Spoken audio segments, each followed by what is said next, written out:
Welcome to Literature Femter. Friends, I hope that you all are doing well and I'm also fine. Today's topic is Coleridge as romantic poet. आज के इस video में हम इस topic को discuss करने वाले हैं. So, before starting my video, you are just ordered to subscribe to my channel that is Literature Femter and don't forget to press the bell icon ताकि मेरे आने वाले वीडियोस के जितने भी नोटिफिकेशन हो वो आपको इजीली मिल जाए. So इस वीडियो में हम 12 हेडिंग्स डिस्कस करेंगे on the topic Coleridge as a romantic poet with examples and background of his age. हम बहुत सारी एग्जाम्पल्स भी मैं आपके साथ शेयर करूंगी और मैं उनकी जो एज थी उसका बैकग्राउंड भी आपके साथ शेयर करूंगी. सो Our first point is introduction to Coleridge as a romantic poet. हम जानते हैं कि वो romantic poet थे और जिस एज से वो belong करते थे वो भी क्या थी, romantic एज थी. और जिस movement में जो उनकी writings में movement पाई जाती है that was also romanticism. So Samuel Taylor Coleridge was an English poet, critic and philosopher who played a significant role in the romantic movement of the late 18th and early 19th centuries. यानी कि 18th और 19th century के famous poets में से Samuel Taylor Coleridge का एक important नाम है जो कि इन्होंने रोमांटिक मूवमेंट में एक इम्पॉर्टेंट रोल प्ले किया through his writings on nature. So his poetry reflects the major themes of romanticism including the imagination, nature and the supernatural. यानी कि ये सारे एलिमेंट्स क्या थे, इमेजिनेटिव थे. यानी कि romanticism that was just belong to emotions and human being. So number 2 is the romantic age. Romantic age का इनके साथ कैसे इंटरलिंक्ड है. So let's see. Coleridge lived during the Romantic Age, a period of artistic and literary movement in Europe that emphasized emotion, individualism and beauty of nature.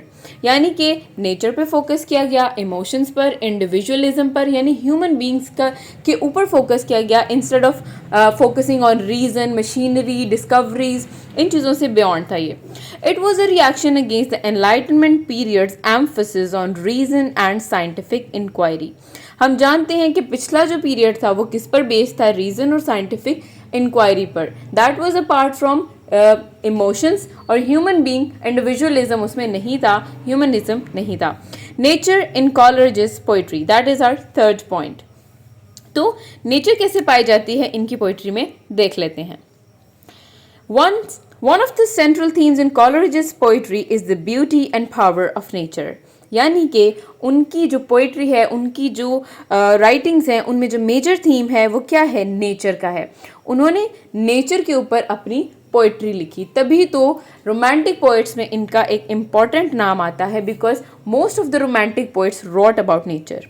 In his poem Frost at Midnight, he writes, "The frost performs its secret ministry unhelped by any wind." तो ये एक reference मैंने आपको दिया है जो कि उन्होंने पोएम में लिखा फ्रॉस्ट एट मिडनाइट में. ठीक है. Number 4 is imagination in Coleridge's poetry. तो इमेजिनेशन कैसे पाई जाती है. ठीक है. नेचर के बारे में उन्होंने बात की है, विंड के बारे में बात कर रहे हैं, वो रेन के बारे में बात कर रहे हैं. Similar to that is this.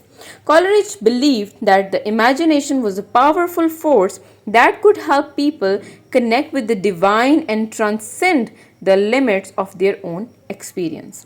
तो वो कहते हैं Coleridge believed that the imagination was a powerful force. ये एक powerful force है that could help people, जो कि लोगों की मदद करती है कनेक्ट करने में. ठीक है. His poem Kubla Khan is a vivid example of this idea, as it describes a dreamlike vision of a fantastic palace and landscape. अब उन्होंने इमेजिनेशन के थ्रू ह्यूमन बींग्स की फीलिंग को रिप्रेजेंट किया है किस पोएम में, कुबला खान में. ठीक है. उन्होंने बहुत ही अच्छे से इसको रिप्रेजेंट किया है. Number 5 is the super natural in colleges poetry. तो सुपर नेचुरलिज्म का एलिमेंट कैसे आता है उनकी पोइट्री में देख लेते हैं. Coleridge was fascinated by the supernatural and mysterious. वो बहुत ज़्यादा इम्प्रेस थे इन दो चीज़ों से और वो क्या करते थे, उनको बहुत ज़्यादा इन चीज़ों में इंटरेस्ट था. So that's why he wrote about supernaturalism and mysteriousism. So let's see, in his poem The Rime of the Ancient Mariner, he tells the story of a sailor who is cursed after killing an albatross. अब इसमें rhyme of ancient mariner जो poem है उसमें इन्होंने एक seller के बारे में बात की है जिसने किसी को मार दिया था, तो उसके बाद उसको कर्ज किया गया, यानी कि बददुआ दी गई कि you will be like that, और तुम्हारे साथ ये कुछ हो जाएगा. So that is the element of that. The ballad form in Coleridge's poetry, उन्होंने जो अपनी पोइट्री है वो बैलेड की फॉर्म में लिखी है. ठीक है, डोंट फॉरगेट कि उन्होंने अपनी पोइट्री बैलेड की फॉर्म में लिखी है. Coleridge often wrote in ballad form, a type of poetry that tells a story in a simple and musical way. ठीक है, बैलेड जो होता है उसमें एक म्यूजिकल वे के अंदर स्टोरी की तरह पोइट्री को एक्सप्लेन किया जाता है, किसमें, सिंपल और म्यूजिकल वे में. तो यही जो चीज़ है उन्होंने अपनाई. The rime of ancient mariner is a ballad as in is his poem love. तो ये जो दो पोएम्स हैं ये उनकी एग्जाम्पल बनती है बैलेड फॉर्म की. तो आपने सिंपली थोड़ा सा एक्सप्लेन करना है, आप अपनी तरफ से भी एक्सप्लेन कर सकते हैं कि ये जो मैं पॉइंट्स आपको बता रही हूँ आप खुद से एक्सप्लेन कर सकते हैं, इंटरनेट से आपको बहुत सारा इन्फॉर्मेशन मिल जाएगा. Number 7 is the role of the poet in romanticism. अब रोमांटिसिज्म में इनका क्या रोल था देख लेते हैं. रोमांटिसिज्म में इन्होंने बहुत इंपॉर्टेंट रोल प्ले किया. ऑब्वियसली इन्होंने बहुत सारी ऐसी राइटिंग्स प्रोड्यूस की हैं. Romantic poets like Coleridge believe that the poet had a special role to play in a society. वो कहते हैं सोसाइटी में जो पोइट होता है वो एक स्पेशल रोल प्ले करता है, वो मोटिवेटर होता है, वो लोगों को बताता है कि व्हाट आर इमोशंस, और बहुत सारी चीज़ों को अपलिफ्ट करता है, यानी कि चाहे वो आपके सोल्जर्स हैं and what ever. In his essay Biographia Literaria, Coleridge argues that the poet should be a man speaking to men and that his poetry should be the best words in the best order. वो कहते हैं कि एक जो poet है वो एक ऐसा बंदा होना चाहिए जो कि एक बंदे से नहीं पूरी ह्यूमैनिटी से बात कर रहा हो, और उसके जो वर्ड्स होते हैं वो एक बेस्ट ऑर्डर में होने चाहिए ताकि वो एवरी मैन को समझ आए, यानी कि from lower to the higher rank. Number 8 is the gothic in Coleridge's poetry. ये गॉथिक एक एलिमेंट है, ये पोइट्रीज में यूज़ किया जाता था और ये एलिमेंट हमने इनकी पोइट्री में भी देखा. So how Coleridge's poetry often had a gothic और eerie quality with elements of horror and the supernatural. अब ये जो गॉथिक होता है ये लुक्स होती हैं, हॉरर लुक्स होती हैं. So this element is involve in is supernaturalism and amalgamate किया है उन्होंने अपनी राइटिंग्स में इसको. सो Christabel is a prime example of this as it tells the story of a young woman who is visited by a mysterious stranger in the middle of the night. तो इसमें आप देख रहे हैं इस एग्जाम्पल में, ये आप कोट कर सकते हैं कि क्रिस्टबेल में इन्होंने एग्जाम्पल दी है एक लेडी की that is visited by a stranger in the middle of the night. So ये क्या है, एक एग्जाम्पल है. सो आगे देख लेते हैं कॉलरिज's फिलॉसफी ऑफ लैंग्वेज. ठीक है, ये पॉइंट देख लेते हैं. सो कॉलरिज की फिलॉसफी क्या थी लैंग्वेज को, how he use the language. Number 9 is Coleridge was interested in the way language could express both thought and feeling. वो थॉट को और फीलिंग को कनेक्ट करते हैं अपनी राइटिंग्स में और ये बताते हैं कि मिक्सचर क्या है इन चीज़ों का. He was just happy with playing with the new terms in English language.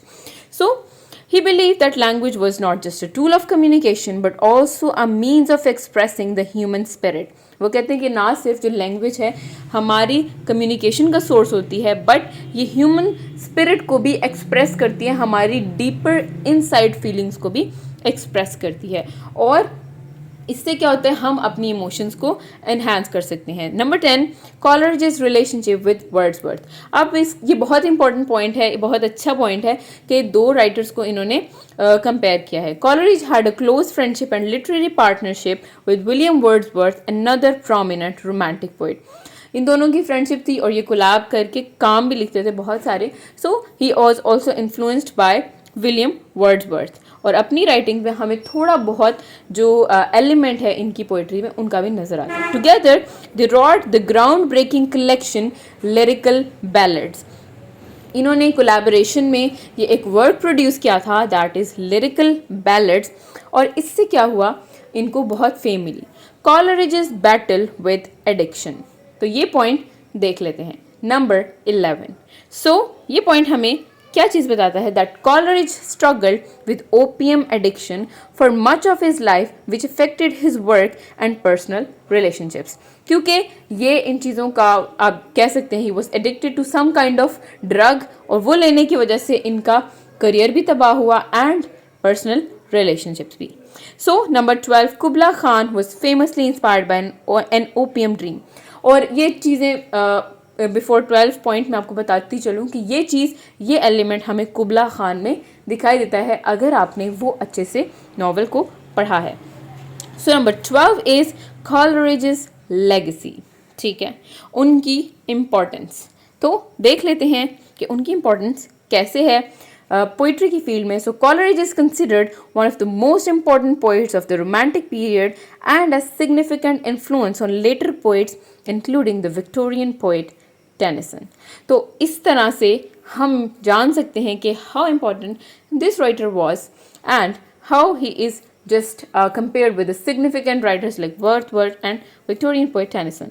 His ideas about the imagination, nature and language continue to inspire and influence writers today. और still उनकी राइटिंग्स आज के writers को भी influence कर रही हैं. ठीक है, तो आप ये भी चीज़ अपनी क्वेश्चन में लिख सकते हैं. I hope you like the video.